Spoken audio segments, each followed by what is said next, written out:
بسم اللہ الرحمن الرحیم۔ السلام علیکم۔ میں آج آپ کے لیے انتہائی خوفناک اور سنسنی خیز کہانی لے کر حاضر ہوں۔ نئی ویڈیوز کے لیے چینل کو سبسکرائب کیجیے اور بیل کے بٹن کو پریس کیجیے۔ شکریہ۔ پیش خدمت ہے طلسم ذاتی۔ جنگلی پھلوں کی بہار تھی اور ایسے ایسے پھل ہوتے تھے جو پورے ہندوستان میں کہیں نہ پائے جاتے تھے۔ ہو سکتا ہے ان میں کچھ پھل لذیذ بھی ہوں، لیکن رتواندا والوں کے پاس انہیں دوسرے شہروں میں بھیجنے کے وسائل نہ تھے، اس لیے وہ وہیں تک محدود تھے۔ البتہ وہ وہاں کے لوگوں کی غذائی ضروریات پوری کرتے تھے۔ یہاں انہیں ایک نوجوان ملا جو 22 سالہ تھا۔ سنہری رنگت کا مالک، انتہائی قد و قامت کا مالک تھا، لیکن بدن فولاد کا بنا لگتا تھا۔ اس نے ٹوٹے پھوٹے لہجے میں کہا، ہمارے ساتھ جنگل میں چلو گے؟ اوش چلے گا۔ ہمارے ساتھ جنگل میں چلو گے؟ اوش چلے گا۔ میں شکاری شرکٹوں ڈشوں، صرف شکاری ہو یا کچھ اور کام بھی جانتے ہو؟ اس نے ٹوٹے پھوٹے لہجے میں ان سے بات کرنی چاہی، اس کی زبان لگتا کچھ اور تھی۔ ہمارے ساتھ جنگل میں چلو گے؟ اس نے کہا، ہاں میں چلوں گا۔ اس نے جھجکتے اور ڈرے انداز میں کہا، اور پھر تم ہمارے ساتھ چلو گے؟ شرمیلے نوجوان نے معاوضے کی کوئی بات نہیں کی تھی، لیکن اس کے اہل خانہ کو چند جوڑے کپڑے اور تھوڑی سی کرنسی دی گئی تو وہ شادی مرگ کی سی کیفیت کا شکار ہو گئے۔ انہیں یقین نہیں آتا تھا کہ یہ سب کچھ اتنی جلدی ہو جائے گا۔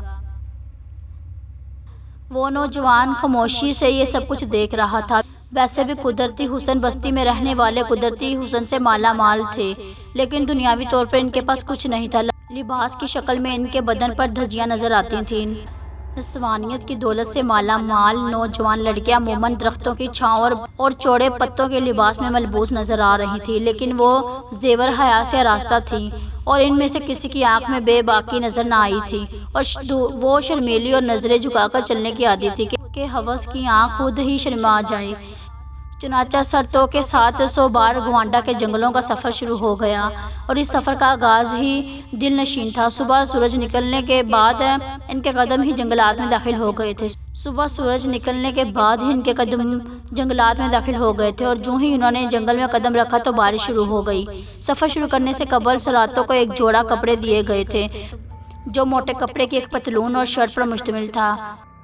دونوں کپڑے اس نوجوان کے بدن پر ڈھیلے اور لمبے تھے، لیکن وہ نوجوان انہیں پہن کر سر زدہ ہو گیا تھا۔ اس نے پتلون کے پینچے الٹا کر ایک ستی سی باندھ کر اسے کھینچ دیا۔ قمیض بھی چونکہ ڈھیلی تھی، اس نے اس پر بھی ایک کمر کس باندھ لیا۔ جوتے اور ہیٹ تو ایک عجوبہ تھا۔ وہ نوجوان نے اسے بھی مزاحیہ انداز میں رکھ لیا۔ اس کے انداز سے ایسا لگ رہا تھا کہ وہ خود کو انگریز سے کم نہ سمجھ رہا تھا۔ جیسے وہ اس وقت خود کو ایک انگریز سے کم نہ سمجھ رہا ہو جس کے پاس اس کا باپ نوکر تھا۔ راج دیو نے کہا تھا، کاش ہم اپنے ساتھ بہت سے پرانے کپڑے لے آتے، ان لوگوں کو کس قدر خوشی ہوتی۔ کیا معلوم تھا، راؤ سکندر نے کہا۔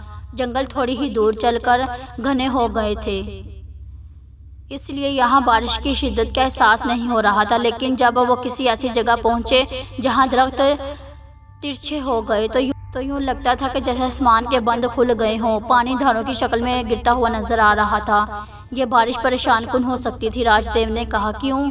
علاقے اجنبی ہیں، کون جانے آگے کیا ہوگا، راج دیو نے بولا۔ آگے کیا ہے یہی دیکھنے کے لیے تو ان علاقوں میں داخل ہوئے ہیں، ورنہ ادھر آنے کی کیا ضرورت تھی، راؤ سکندر نے بے خوفی سے کہا، اور راج دیو خاموش ہو گیا۔ کمرے گہرے سیاہ بادلوں کی وجہ سے دن کی روشنی بھی رات کے اندھیرے میں تبدیل ہو گئی تھی، لیکن یہ اندھیرا اتنا نہ تھا کہ بینائی متاثر ہوتی۔ وہ اس دن سفر کے دوران دور تک نکل جانا چاہتے تھے۔ سامان ان کے شانوں پر لدا ہوا تھا، وہ مسلسل آگے بڑھ رہے تھے، حالانکہ جوان ان کا تمام سامان اٹھانے کی کوشش کر رہا تھا، لیکن انہوں نے اسے روک دیا، اور سامان کے 3 بیگ بنائے تھے۔ یہ بیگ بے حد وزنی تھے، لیکن کچھ دور چل کر انہوں نے محسوس کر لیا تھا کہ نوجوان اس معاملے میں ان سے کہیں زیادہ مضبوط ہے۔ جنگل کا حسن ان کے سامنے آیا تھا۔ بارش کی وجہ سے جانوروں میں افراتفری پھیلی ہوئی تھی اور وہ ادھر سے ادھر بھاگ رہے تھے۔ رستے میں راؤ نے کہا، کوئی فرق محسوس کر رہے ہو دیو؟ ہاں، نمایاں۔ اس کی ابتدا ہی شاندار ہے، اندازہ ہوتا ہے کہ آگے کے مناظر زیادہ دلچسپ ہوں گے۔ یاد ہے ایک بار ہم ہمالیہ کی ترائیوں کے علاقے بندر آماسی گئے تھے۔ بندر آماسی کے جنگلات کچھ ان جنگلات سے ملتے جلتے تھے۔ کسی حد تک وہ سانپوں کا جنگل تھا۔ وہ عجیب ڈھیر میں آج تک نہیں بھول سکا جس کے آخری سرے سے ایک فن برآمد ہوا تھا اور ہم اس ڈھیر پر بیٹھے ہوئے تھے۔ ایک نرم بستر سمجھ کر سکندر نے کہکا لگایا۔ رات کا وقت تھا، مجھے اندازہ ہی نہ ہو سکا۔ میں نے سوچا کہ خاص قسم کی جنگلی گھاس ہے۔ راؤ بھی ہنستا ہوا بولا۔ نوجوان نے سیٹی بجانا شروع کر دی تھی اور تھوڑی دیر کے بعد ان دونوں نے بھی اس کے سروں کے ساتھ سر ملانا شروع کر دیے۔ پہلی آواز پر نوجوان کی سیٹی رک گئی، لیکن اس کے بعد وہ کچھ سست ہو گیا تھا۔ آسمان سے گھپ اندھیرے اتر رہے تھے اور جب گھڑیوں نے شام کے 7 بجائے تو وہ رک گئے، گویا قیام کا فیصلہ ہو گیا تھا۔ درختوں کے پتوں سے بارش کے قطرے چھن چھن نیچے گر رہے تھے، اس لیے آگ جلانے کا سوال ہی پیدا نہیں ہوتا تھا۔ البتہ تھرمس میں چائے موجود تھی جو بالکل تازہ جیسی تھی۔ عمدہ قسم کے بریڈ رول چائے کے ساتھ لطف دینے لگے۔ خوراک کی بھی کئی مرحلوں میں تقسیم کر لی گئی تھی۔ ابتدائی سفر میں ایسی چیزیں جو گھریلو طور پر تیار کی گئی تھیں اور کئی دن تک کارآمد رہ سکتی تھی، اس کے بعد خشک اشیاء کا دور آتا تھا، پھر خشک کیے ہوئے پھل۔ البتہ اس دوران ان شکار کے گوشت کو فوقیت دی جاتی تھی اور ساتھ لائی ہوئی خوراک محفوظ رکھی جاتی تھی۔ ابتدا میں راج دیو نے گوشت سے پرہیز کیا تھا، لیکن یہ بہت پرانی بات تھی۔ ایک بار اس نے انتہائی بھوک کے عالم میں آنکھیں بند کر کے بھنا ہوا گوشت کھایا تھا اور تھوڑا سا کھانے کے بعد آنکھیں کھول لی تھیں۔ تیری ایسی کی تیسی، سکندر نے تو پہلے مجھے یہ کیوں نہ کھلایا ہو؟ یہ تو بہت عمدہ ہے، تمہارے دھرم میں یہ نہیں کھاتے اس لیے میں نے مجبور نہیں کیا، مگر یار یہ تو بہت مزیدار ہے۔ تو پھر شروع کر دو۔ شروع کر دیا، اب تو یہی چلے گا۔ پیٹ کا دوزخ بھرا تو آرام کی سوجی۔ راج دیو نے نوجوان سے کہا۔ نوجوان، تم رات کو کس وقت تک جاگ سکتے ہو؟ شاہ جی آپ آرام کریں، میں جاگ رہا ہوں۔ اور کل صبح کیا ہوگا؟ آگے مارچ کریں گے؟ سو گے نہیں؟ کل سو جاؤں گا، آج آپ لوگ سو جائیں۔ ہاں، تاکہ تمہارا کام آج ہی ہو جائے اور تمہیں زیادہ دور سے اپنی بستی واپس نہ جانا پڑے۔ راج دیو ہنستا ہوا بڑبڑایا، لیکن سکندر نے ان کے الفاظ سمجھ لیے۔ کیا مطلب؟ وہ بھی آہستہ سے بولا۔ بھائی، اس امکان کو نظر انداز تو نہیں کیا جا سکتا کہ مسٹر نوجوان ہمیں اطمینان سے ملا۔ جب ہماری نیندیں گہری ہو جائے تو خود اطمینان سے ہمارا سامان لے کر رفو چکر ہو جائے۔ ابھی تو ان پر اعتبار کرنے میں بھی وقت لگے گا۔ وہ ایسا لگتا تو نہیں ہے، تاہم تمہارا کہنا بھی درست ہے۔ تو پھر کیا جائے؟ وہی جو آج تک کرتے رہے ہیں، سوتا جاگتا رہا جائے۔ آج تو بارش نے زیادہ دور نہ جانے دیا، کل سفر زیادہ کریں گے اور پھر کوئی پسندیدہ بناگاہ نظر آتے ہی قیام کریں گے۔ پھر یوں کرتے ہیں کہ ابتدائی چند گھنٹے آرام کر لیں اور پھر دوسرے پہر میں جاگ اٹھیں اور جوان مسٹر کو سلا دیں۔ ویسے بھی یہ بارش سونے نہیں دے گی۔ جوان کو بندوق دے دی گئی اور وہ چکنا ہو گیا۔ دونوں آرام کرنے لگے تھے۔ بارش اپنے زور کے ساتھ ہو رہی تھی اور مختلف آوازیں سنائی دے رہی تھیں۔ دن میں کبھی کبھی شیروں کی دھاڑ بھی سنائی دے جاتی تھی، لیکن یہ آوازیں نہ تو ان کے لیے خوف کا باعث تھی نہ خطرناک۔ وہ ان آوازوں سے آشنا تھے اور جانتے تھے کہ کون سی آواز کب خطرناک ہوتی ہے۔ البتہ بارش پریشان کر رہی تھی اور کافی تیز ہو گئی تھی۔ ان کے پاس بارش سے بچنے کا کوئی بندوبست نہ تھا، لیکن پھر بھی اس عالم میں نیند تو نہیں آ سکتی تھی۔ وقفے سے آپس میں دونوں وہ گفتگو کرنے لگتے۔ نوجوان پتھر کے بت کی مانند بندوق پر پلاسٹک ڈالے بیٹھا ہوا تھا، اس کے بدن میں جنبش تک نہ تھی۔ کئی بار تو انہیں شبہ ہوا تھا کہ وہ بیٹھے بیٹھے سو گیا ہے۔ ایسے اوقات میں اسے آواز دی گئی تو وہ چاقو چبند لہجے میں بولا، میں جاگتا ہوں سر، آپ آرام سے سو جاؤ۔ اور اس کے آرام سے سو جانے کے مشورے پر انہیں ہنسی آ گئی تھی۔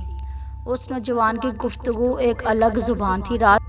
رات اسی عالم میں گزرتی رہی۔ دوسرے پہر کے بعد تو بارش کی ایسی جھڑی لگی کہ صبح تک اس کا زور نہ ٹوٹا، لیکن صبح روشنی کی پہلی کرن نمودار ہوئی تو بارش رک گئی۔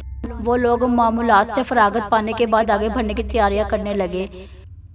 گویا بارش کی وجہ سے جنگل خطرناک ہو گیا تھا، لیکن انہیں خطرات سے کھیلنے کے لیے تو وہ اپنی سکونت چھوڑ کر وحشت ناک جنگل میں آ گئے تھے۔ بارش سے بڑھ جانے والے خطرات نے کچھ اور لطف دیا تھا اور وہ ایک نیا لطف آزمانے کو تھے۔ جنگل جل تھل ہو رہے تھے اور جنگلی جانور بھیگی بلی بنے ہوئے تھے۔ 2 دن کے سفر میں انہیں انتہائی خطرناک جانور نظر آئے جو پریشان حال ان کے سامنے سے گزر گئے تھے۔ نوجوان مست فطرت کا مالک تھا، وہ دلچسپی سے سفر کر رہا تھا۔ بارش رک گئی تھی اور چند لمحات کے لیے سورج بھی نظر آیا تھا، لیکن صرف چند لمحات کے لیے۔ اس کے بعد پھر درختوں کی چوٹیاں سیاہ ہونے لگی تھیں۔ بارش ابھی بھی ہو رہی تھی، راؤ نے کہا، اور یہ جملے ابھی پورے بھی نہیں ہوئے تھے کہ بارش کے قطرے نمودار ہو گئے اور ایک بار پھر یہ قطرے موسلادھار شکل اختیار کر گئے۔ لیکن سفر میں بارش کے علاوہ اور کوئی دقت نہیں ہو رہی تھی، اس لیے انہوں نے اسے جاری رکھا۔ انہوں نے جوڑی برساتی اوڑھ لی تھی جنہوں نے ان کے شانوں پر پڑے تھیلوں کو بھی ڈھک لیا تھا۔ البتہ تیسری بڑی برساتی موجود نہ تھی۔ اس کی کسر ایک اور واٹر پروف کپڑے سے پوری کر دی گئی تھی اور نوجوان نے اسے اپنے سر کے گرد لپیٹ لیا تھا۔ جنگل میں بارش کے شور کے علاوہ اور کوئی آواز نہیں سنائی دے رہی تھی۔ رستے میں نوجوان سے باتیں بھی کرتے جا رہے تھے۔ جنگلوں کا یہ سلسلہ طویل ہوتا چلا جا رہا تھا۔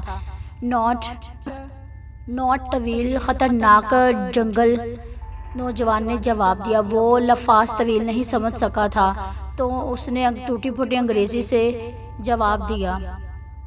تو نے انگریزی کہاں سے سیکھ لی ہے بھائی؟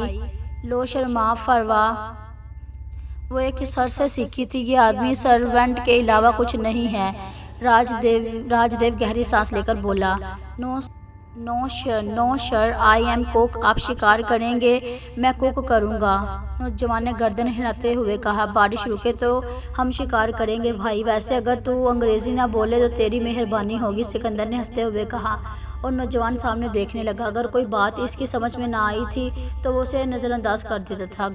گھڑیوں کی سوئیاں آگے بڑھتی چلی جا رہی تھی، آسمان سے گویا پر نالے چل رہے تھے۔ البتہ حیرتناک بات یہ تھی کہ جنگل میں پانی جمع نہیں ہوا تھا، بلکہ تیز دھاریاں درختوں کے درمیان بل کھاتی ہوئی ندی نالوں کی شکل میں بہتی ہوئی جا رہی تھی۔ دن کا وقت تھا لیکن بجلی کے کوندے صاف محسوس ہو رہے تھے۔